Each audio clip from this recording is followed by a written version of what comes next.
Ashama akkam jirtanii bakka jirtanitti nagaan waaqaa isiniif haa ta'u. Adda gara magaalaa Kuyyaraatti imaluudhaan warra daanii ciisaniif nama 34 juusii kenninee jirra. Innis kan nu erga obboleessa keenya Daani'el Yoosef jedhama. Haalata bareedaa keessa olee baay'ee kan nama gammachiisu ture. Ulfaadha. Juusii kana obboleessa keenya Daani'el Yoosef itti isinii erge. Nu ammoo ergamneeti juusii kana isiniif finneerra. Daani'el Yoosef jedhama ganda Qarsaa Laalaati. Biyya alaa jiraata. Kan ammoo diqqaa durana ammoo waan guddaa godha jennee ennaa kan ammoo isa nu eebbisa isatu isin qaabate. Galatoomsi. Daani'el Yoosefiti isiniifin.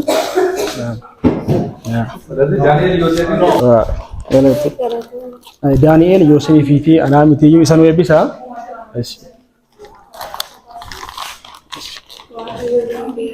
Amin, amin, amin, amin. Isa nu eebbisa shi Daani'el Yoosef jedhama.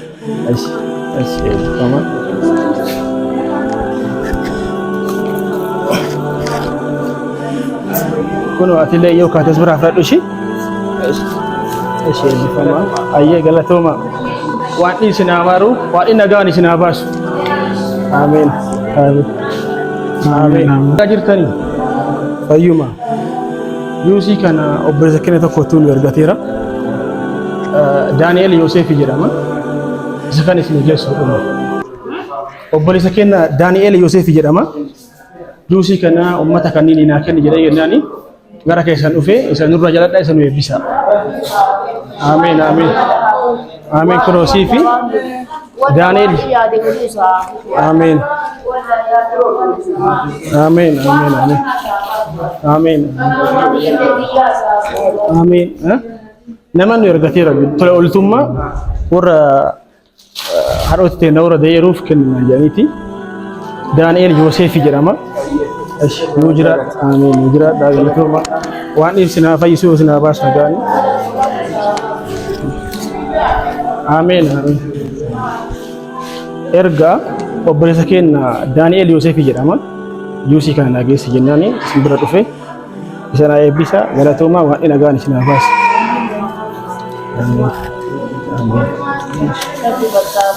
Amin. Amin. Waan nagaan isin baasu fayyaa guutuu isin haa kennu. Obboleessa keenya Daani'el Yoosef jedhama. Juusii kana ummata kiyyaa haadhota kiyyaa fi waan qaburraa nageessi jennaani isin bira dhufe. Isin hundumti keessanuu isa nu eebbisa isa galatoomii jedhani. Kana Oma jettan garam manu isin eebbisa. Amin. Amin. Amin. Amin.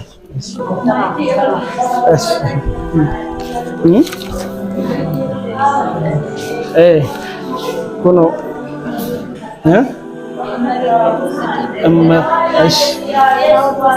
Amin, amin.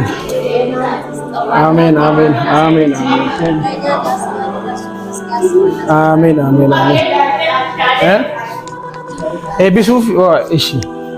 Rabbi sirraa jaalatu. Amin. Guutamaa uree waan isinii haa qabu Rabbi sirraa jaalatu. Amin.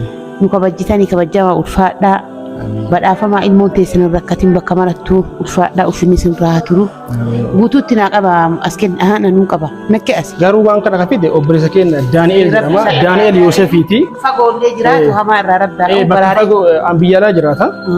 Kana waan dhufuu dandeenyeef ammoo inni haa dhufi. Kanaaf ammoo waan kana nageessi eebba isaanii eebba xiyyaa eebba raawwatiyyaa barbaada waan jedheef. Isin ammoo akka isaan haa eebbisu haa ulfaatan guyyaa hamaa jedha haa baraaraman hamtuu isaanii argin ho'uu isaanii dhibin iddoo dhiphoollee isaanii badhoo haa taatu balaa jira haa baraaraman rabbi isaan haa doosu yaada muraada isaan rabbi haa guutu yoo nama imaana qabullee ta'e waan inni kenne kana baasii inni baase kana bakka rabbi isaa haa guutu bakka bahe kana garan qaabanne rabbiin badhaasa ilmaa isaa haa badhaasu guutuu waree wogaan rabbi isaan haa gahu guutuu as keesseerra nama qabu jafaa Bakka isaa bu'aniiti. Bakka isaa bakka Daani'elii bu'aniiti. Buutuu aadaa rabbi sirraa haa jaalatu guutamaa yaada muraada isin yaabi. Amin amin. Namaan ta'us. Ila obboleessa keenya Daani'eel Yoosef jedhama. Biyya alaa jiraata, Ameerikaa jiraata. Isatu gumaata kana isinii kenne haadha teenna kana eebbistu jedheeti. Isa kana isin nu eebbisa. Waan deettu isaa ta'u gumaata kana rabbiin danda'a gumaata isaa kennu waan inni kada isaa guutuu yaada muraada isaa guutuu rabbiin danda'a. Wanta inni fedhisan umurii isaa haa dheeressu rabbiin danda'a bakka sanitti.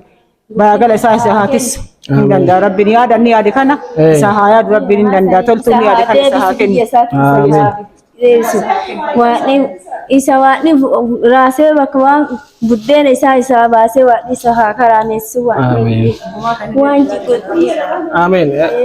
Wanti guddaan garaan eebbisaa rakkoon qaba akkuma nuti qabaate akkuma nuti qaba. Akkuma argaa jirtanii jalarraa nama 16 kennine gara gubbaatti ol bayaa jirra. Gubbaallee warroonni daanii ciisanii kilaasii nagaa nama 3 jira ganama 17 gahutu jira. Isaaniifis akkuma argaa jettan kuno warroota achitti neersi jira hunda waliin gara olitti baanee kennaafi jirra. Hagadhumaan wajjin ta'a. Waan wajjin tataniifis guddaa galatooma baay'ee haalata nama tolu keessa jirra. Obboleessi keenya Daani'eel Yoosefii kan kee gooftaan siif haa eebbisu jirani kan kee oluma haa ta'u. Hagadhumaan wajjin ta'a isin jenna galatooma. Kennaa kana qabannee si dhumneeni. Kennaa kana namatu nu kenne. Obboleessa keenya Daani'eel Yoosefii jedhama. Biyya alaarraa haadhota teennaaf juusii kana akka na eebbisanii isa kana na kenniin naan jedhe obboleessa keenya Daani'eel nu eebbisaa. Amin. Nu eebbisaa. Kana baay'ee nuuf tono obboleessa keenya Daani'eel jedhama. Nu eebbisaa. Ammallee asii haa kennu. Amin. Oolsi haa oofu. Amin. Darajaa gaay. Amin. Rabbi sii haa kennu. Amin. Galatoomi. Amin. Amin. Isinillee kun obboleessa keenya Daani'eel Yoosef jedhama. Isa nu eebbisaa. Guddadhu barakadhu fayyaa jiraadhu. Amin. Kennaa kana olee waan isii haa kennu. Amin. Galatooma ulfaadhaas. Waan isin haa fayyisu. Obboleessa keenya tokkotu isin erge. Daani'eel Yoosef jedhama. Juusii kana haadha teenna kaciisaattuu fi naa kennii fi eebba isaanii barbaadaa waan jedheef ana immoo qabadhe isin dhufe. Isin hundumtinuu isa nu eebbisaa. Okay. Asbira si ta'u. Asbira si haa ta'u. Amin. Amin. Taafaa isatti haa kennu.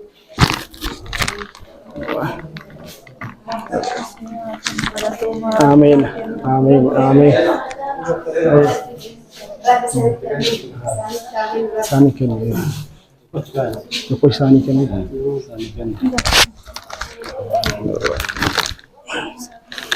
Amin. Amin. Jiraadha. Namni akkatan jiraare? Namni akkatan jira? Ayyeeshi galatooma ulfaadhaa. Waan fayyaa guutuu isin haa baasu. Amin.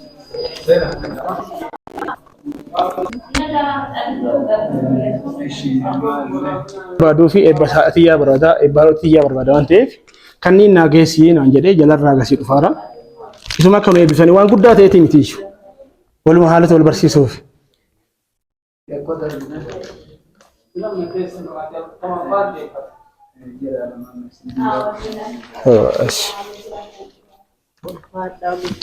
Amin. Amin.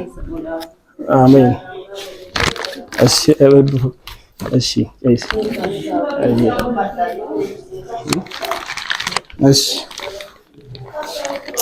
Eu tenho.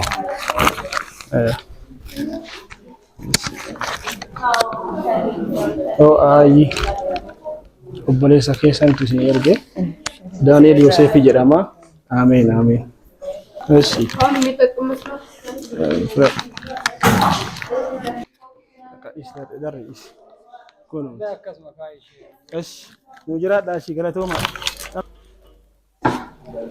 እንዴት ናችሁ? ሰላም ናችሁ? ይሄንን ጁስ የላክላችሁ የወንድማችን ዳንኤል ዮሴፍ ይባላል። እሱን መርቁልን። እሺ። አሜን አሜን። obboleessa keenya Daani'el Yoosef jedhama. እሺ ቴንክ ዩ እሺ እናመሰግናለን። እሺ እዚህ ጋር ላድርግልሽ። እሺ ቴንክ ዩ እግዚአብሔር ጨርሶ ይመራችሁ። በሰላም ወደ ቤታችሁ ግቡ። እሺ ቴንክ ዩ አሜን አሜን እናመሰግናለን። መቃን ከየኑ jedhama? እሺ መቃን ኮ ሞይ ቦለማን jedhama. ካኖ ጀድ ሆስፒታል ወዲ ጋላ ኮምፕሬሲቭ ሻሸመኔ ሆስፒታልዳ ቅንዴሳ ኩታ ደምሳ ካና ከሰኑ ጀዳች Ayyee akkuma argaa jirru haalli ittiin isin dalagaa jettanii baay'ee haala nama gammachiisuti osoo hin dadhabee hin jenne haalli isaan manni ittiin qabameerullee baay'ee kan nama gammachiisudha. Haa ta'es ittiin deemaa jirtanillee baay'ee nama tola. Mee maal fa'atu barbaachisaa jettee yaadda mana kanaafati? Mana kanaaf ka barbaachisu dhugaa dubbachuu fi mana haati akka dhuftee daa'ima argattee galtuudha. Kutaan kun kutaa nama gammachiisudha. Keessattuu wanti amma barbaachisa jennee yaadnu hawwatiidhaaf keessattuu waan irra ciisan akkas tajaajila fincaan itti fayyadaman wantoota itti fayyadaman kana hawwatiin bituu hin dandeenye baay'eetu jira. Isaan saniif osoo qophaa'ee baay'ee gaariidhaan jedhan. Ayyee haalattaan isin tajaajila tan dhugaa guddaa itti gammade kan duraa caalaa baay'ee fooyya'insa qaba. Kanuma caalaa jabaatanii akka hojjetan abdii qaba. Warroonni viidiyoo kana ilaalan illee wantoota hanqatanii jedhanii yookiin guutuu hin danda'ani. Akkuma dura jedhaa ture amma isa juusii jedhamu kana obboleessa keenya Daani'el Yoosef jedhama biyya alaarraa haadhota keenyarraa eebba barbaada jechuudhaan kan guyyaadhaan erga jedhe akkasuma warrootiin biraan ammoo carraa biraan kennanii yoo garaan dhufuu danda'e jedhe maal qabadhee kufu barbaadaati. እሺ ገለታው ዱራን ዱርሳ ዳንኤል ዮሴፊፍ ገለታውም ጀቹ barbaada maaliif yeroo ammaa namni hawwatiin tokko as keessa akkuma argite fedhii ji'oosii bitachuuf jedhanii kan hin qabnetu jira. Ammanni keenya kan dhufaa jiru baadiyyaarraa baay'ee keessi isaanii osoo hawwu bitachuudhaaf osoo hin bitanne kan hafantu baay'eetu jira waan ta'eef har'a ammoo guyyaa dhugam argaa jirta waan ta'eef keessi isaanii akkatti gammachuudhaan dhuga waan ta'eef baay'ee galatoomii jechuu barbaada. Akkanumatti illee namoonni biraallee bakka kana dhufee hawwatii baay'ee jira kan baadiyyaarraa dhufantu jira kan magaalaarraa illee dhufanii bitachuu hin dandeenye baay'eetu jira waan ta'eef isa kana ilaalanii namoonni viidiyoo kanas ilaalaa waan jiruuf isa kana hawwatiin bakka akkanaa jiran dhukkubsatanii algarra ciisantu jiran bitachuu hin dandeenyes baay'eetu jira waan ta'eef namoota akkanaa osoo gargaaranii jechuu barbaada. Ayyee guddaa galatoomii boona akkuma dhageenye kana fakkaata obboleessi keenya wanta baay'ee bareedaa isin dabarsee jira. Hawwatiin teenya baay'inaan baadiyyaarraa dhufanii waan juusii bitatanii akkasuma immoo wanta ittiin bobban yookiin wanta itti fincaanan yookiin baqa jechuu hin dandeenya akkasii galuu fi kanneen waan hin qabneef namootiin kana godhuu dandeettan hundumti keessanuu gara magaalaa kuyyaraa dhufuudhaan nama kanneen bira dhaabachuu hin dandeettanii haaloleen teenya akkasuma da'umsa irratti akka hin miidhamneef da'umsa irratti ammoo garaan isaanii akka hin gonneef gargaaruu hin danda'amaa jechuudha. Mayboon guddaa galatoomii haala taa'ee ittiin tajaajilattanii akka hospitaalli kuyyaraa ittiin jiru baay'ee kan nama gammachiisu kan namatti toludha. Haalli qulqullinni isaallee baay'ee bareeda. Guddaa galatooma. Galatooma. Guddaa galatooma. Sineetii waan bakka kana akka dhufnee uummata keenya waliin dhaabannuuf waan nu eeyyamtaniif yookiin ammoo waan nu gargaartaniif guddaa galatooma. Maqaan keessan eenyu jedhama? Okay, ani Addisu Faisaa Bagataa jedhama. Gahee hojii keessanii? Daayirektara narsii fi midwaayifarii hospitaala kompirehensiivii ispeeshaalaayizidii Shaashmaneeti. Akkuma argitanii addaa obboleessi keenya tokko nu ergeeti juusii kana kan finnee uummata keenyaa kennine. Innillee maqaan isaa Daani'el Yoosef jedhama. Inni akka uummata ofii irraa eebba barbaaduuf nu erge. Isinillee ammoo irra tartaniit ammoo akka ummata kana gargaaruuf nu eeyyamtanii tani halataan isin immoo ittiin mana kana qabdanii tanillee halataan isin ammoo dhibamaa ittiin qabdanii tanillee gara kiyyaa akka ijaan kiyyaan argatti baay'ee kan nama gammachiisuu fi kan baay'ee namatti toludha. Isin ammoo mee ammas namoota kanaaf maaltu hanqata jettanii yaaddan isin? Duraan dursee deeggarsa ummata kanaaf godhameef galatooma jechuu barbaada. Daani'elee fi namoota waan kana keessa hirmaatan isin dabalatee galatooma isin jechuu barbaada. Tola ooltummaan xiqqaan qabu. Tola ooltummaa jechuun waan ofii qaban warra hin qabnee fi kennuu jechuudha. Ofirra dabarsanii namaaf yaaduu namaaf jiraachuu jechuudha. Hawaasni kun rakkoo garaagaraa qaba. Tokkoffaa hospitaala mootummaatti yaaluun isaanii mataan isaa hospitaalli mootummaa baasiidhaafis isaan hin saaxilu waan haala salphaadhaan isaan keessummeessuu waan danda'uu fi hawaasa rakkataatu yeroo baay'ee hospitaala mootummaatti argama. Hawaasni kunniin waan bishaan ittiin bitatullee uummata hin qabne isaaniif ammoo juusii kana fakkaatu maallaqa ganaa baaftanii kennuun waan guddaadha. Ammallee namoonni hunduu otoo waan kanarratti hirmaatanii osoo gargaaruu danda'anii waan hawaasa barbaachisu waan baay'ee jira. Ispeeshaalii hawwata ulfaa qulqullinaan wal qabatee meeshaalee qulqullina baay'ee isaan barbaachisaa. Lammaffaa immoo nyaata daa'immanii baay'ee isaan barbaachisaa. Erga da'anii ka'aniin booda ammoo isaan nutritionaalii support ta'uu isaan irra jiraata. Maallaqa baasii mana yaalaatti isaan baasan kanaallee gargaarsi isaan barbaachisaa. Achis deebi'anii jireenya isaanii keessatti waan baay'eetu isaaniif godhamuu qaba. Hayyee guddaa galatoomii wantoota baay'ee akka barbaachisu nu himteeta. Mee osoo carraan wayii argameeti maaltu baay'inaan barbaachisa uummattoota kana jettee yaaddaatiin? Carraan wayiitu argameeti namoota amma ciisichaa jiran kana, namoota harka qalleeyyii kana, namoota madaanii yookiin maatii bira dhabuu danda'anii wantoota garaagaraatu jira. Isaan kanaaf maaltu nu barbaachisa yookiin maaltu uummata kana barbaachisa jettee yaadda? Tokkoffaa carraan yoo argame hospitaala kanallee gargaarsi hin barbaachisa. Meeshaalee yaalaa, qorichoota fi wantoota garaagaraa hospitaalaan barbaachisa.